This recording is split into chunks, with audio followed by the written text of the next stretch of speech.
Gazoduc Maghreb-Europe, Rabat étudie déjà les alternatives.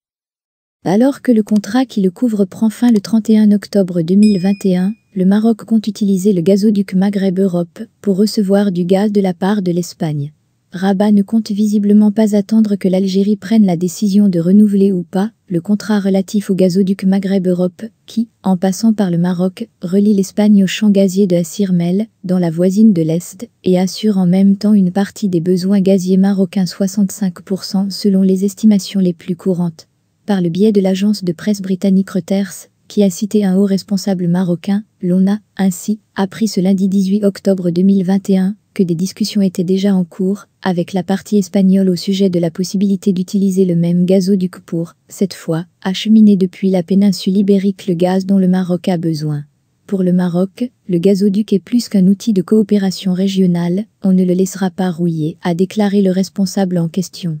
Concrètement, le Maroc utiliserait les terminaux de GNL, gaz naturel liquéfié, dont dispose la partie espagnole pour, de là, faire transiter le gaz une fois déliquéfié, et donc ramener à son état gazeux vers le royaume. Le haut responsable n'en dit pas plus, mais on comprend que cela doit certainement être une mesure temporaire en attendant que le Maroc se dote de ses propres installations. Et à cet égard, il faut rappeler qu'un appel d'offres est en cours depuis le 23 mars 2021 pour la construction et l'exploitation d'une unité de stockage et de regazéification du GNL. Éventuelle panne. Investie, le 7 octobre 2021, la nouvelle ministre de la Transition énergétique et du Développement durable, Leïla Ben Ali, a d'ailleurs prolongé cet appel d'offres de 10 jours à partir du 15 octobre 2021, citant l'intérêt d'un nombre important de sociétés nationales et internationales. L'unité devrait, à ce titre, être flottante, c'est-à-dire être construite en pleine mer, et ce soit au niveau du port de Nador West Mud, soit celui de Kenitra Atlantique, soit celui de Jorflasfar, soit celui de Mohamedia, et devra être compatible avec les infrastructures maritimes du terminal d'accueil, selon l'appel d'offres.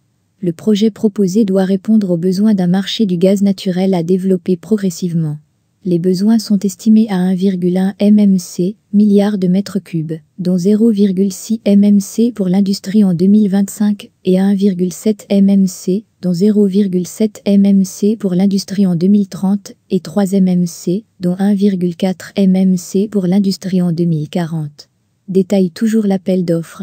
Côté algérien, le déplacement du 1er octobre 2021 du ministre des Affaires étrangères espagnol, José Manuel Albares, ne semble pas pour l'instant faire fléchir le président Abdelmadjid Tebboune, qui, en dépit des craintes de l'Espagne de voir son approvisionnement en gaz abaisser du fait de la fermeture de Maghreb-Europe, avait déclaré le 10 octobre 2021 lors d'une rencontre avec les médias que nous avons convenu avec les amis espagnols de les approvisionner en gaz naturel via le gazoduc Medgaz, qui ne passe par le Maroc, et qu'en cas d'éventuelle panne, l'approvisionnement se fera à bord de navires algériens.